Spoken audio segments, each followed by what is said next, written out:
سب سے بڑا مسئلہ اس وقت کرونا وائرس کا ہے، جس سے بڑی بڑی قیمتی جانیں جا رہی ہیں۔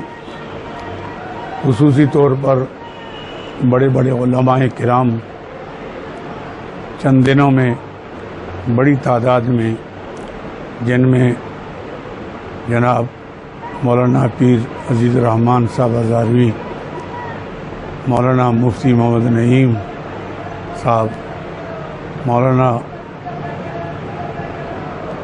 عبدالرؤوف شیخ الحدیث مولانا عبدالرؤوف صاحب، اس کے علاوہ مولانا ادریس صاحب، اس کے علاوہ بہت سے علماء کی تعداد۔ یہ ملک کے لیے اچھا شگون نہیں ہے، اس لیے کہ علماء کرام وارثان انبیاء ہیں، علوم نبوت کے وارث ہیں۔ پاکستان ایک نظریاتی ملک ہے جو اسلام کے نام پر معرض وجود میں آیا۔ اس میں علماء کی بھی بڑی ضرورت ہے۔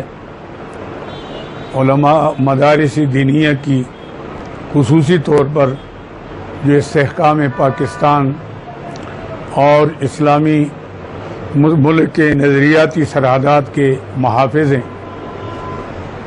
مدارس دینیہ اگر نہ ہوتے اس ملک میں تو ابھی تک یہ سمرقند، بخارا، اندلس کا نقشہ پیش کرتے۔ اس لیے حکومت کو بھی چاہیے کہ مدارس دینیہ کی طرف خاص توجہ کریں، اس کی سرپرستی کریں۔ یہ المیہ ہے کہ حکومت کے طرف سے مدارس دینیہ کی حوصلہ افزائی نہیں ہو رہی، اور خاص اس کے لیے کوئی پروگرام بھی نہیں ہے۔ کرونا اگرچہ ایک بہت بڑا امتحان بھی ہے، ایک عذاب کی شکل بھی ہے، لیکن اس کے لیے ابھی تک حکومت کے پاس کوئی خاطر خواہ علاج بھی نہیں ہے سوائے احتیاط کے۔ احتیاط تو ضروری چیز ہے، اسلام اس کی اجازت دیتا ہے، لیکن اس کے ساتھ حکومت کی یہ ذمہ داری ہے کہ انسان کے جان اور مال کی حفاظت کے لیے یہ ہر ممکن قدم اٹھائے، کہ اس لیے اللہ کی مخلوق عیال اللہ ہے، یہ اللہ کا کنبہ ہے، اس پر